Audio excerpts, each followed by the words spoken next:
Killara Feedlot's a 20,000 head feedlot, situated on a 1,500 acre farm. We cultivate about 1,000 acres of that, of which about 500 irrigated. We generally take in and truck out about 1,200 in and 1,200 out a week of cattle. To give you an idea of the feeding side of things, we feed out about 220 tonne a day. Obviously that depends on numbers, but we range between 70 and 90,000 tonnes of feed a year. Killara Feedlot, it's owned by Elders. We've owned it since 1996. It's on the eastern side of the Liverpool Plains at Quirindi. We have cattle sent to generally abattoirs within about a 600 or 700 kilometre radius of the feedlot. Those cattle are slaughtered in Australia and put into boxed beef programs with high value labels and then distributed in different markets around the world. Directly to our producers, by us letting them know how their cattle perform and where they may need to see some improvements in certain aspects, then they generally work with us to ensure they can deliver cattle that really work and perform to the way we want them to perform. That's really exciting. Yeah, we need to know how cattle perform. No point doing anything unless you know it's working, and yeah, we depend on it pretty heavily to know we're going in the right direction, and it's what makes the relationship a good one and a strong one. Price is important, but it's not everything. What I've come to understand better in recent years is the value of the relationship, and the longevity of the business association is critical. It's important that price is fair. It's important that the right price rewards those that have very good cattle.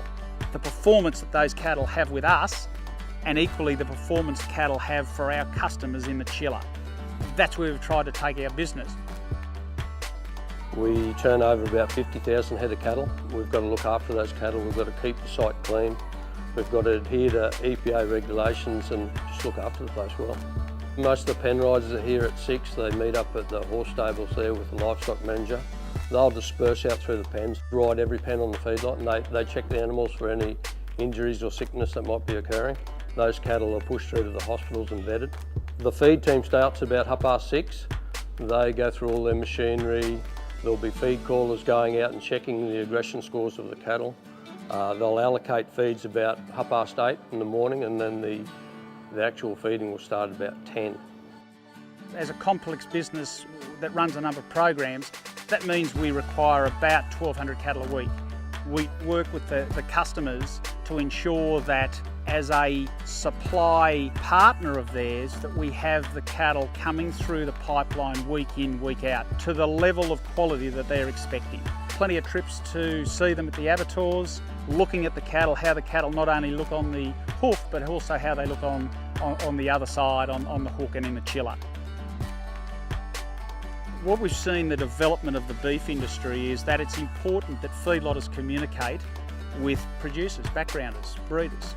It's important that exporters communicate with people down the chain, such as feedlots.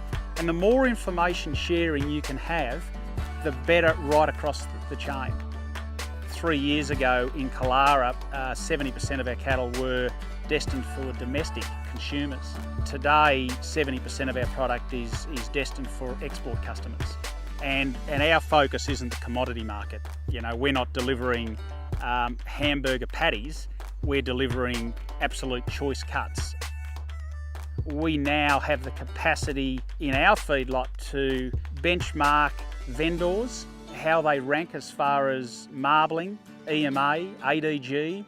So not only how the cattle perform in the feedlot, but how they also perform in the chiller is really powerful information for us, but to share it with our suppliers. But we need to continue to innovate and look at new things. One of the things we're doing at the moment is some acclimation trials in the feedlot. So this is about understanding, do cattle perform better if they're handled in certain ways? How do new cattle commingle to get the best performance in a feedlot? Getting the right cattle is, that's where it starts. And if you're getting the wrong cattle, that's where it ends.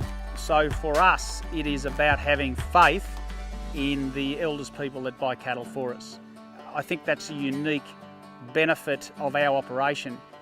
Very close on 100% of our cattle are sourced from elders in the paddock, a team of very trustworthy, extremely good livestock people in elders, on farm, dealing with clients and selecting the right cattle at the right price to come into our feedlot.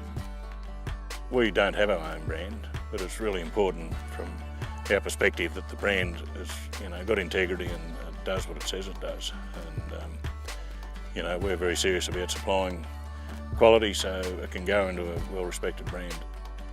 Meeting and dealing with some wonderful producers right across the state is certainly a pleasure to do, and it's never hard to turn up at a place like we are today.